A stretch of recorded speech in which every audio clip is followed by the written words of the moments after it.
Stove ready થઈ ગયો. હવે બે બનાવવાના છે, બે સાઈડ તમારે લગાવવાના છે.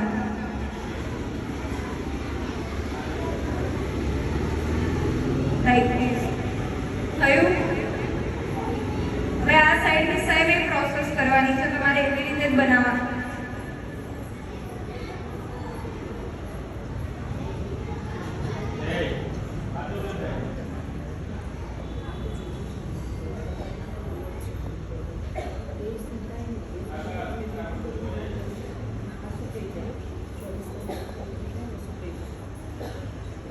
આ સુકાઈ જાય 24 કલાક. ને 24 કલાક, આ તો 2 કલાક, 2 કલાક 2-3 કલાક થાય ને એટલે સુકાઈ જાય. આમ બી હાર્ડ થઈ જ ગયું પણ અંદર સોફ્ટ હોય એટલે 3-4 કલાક માટે માટી આવે એ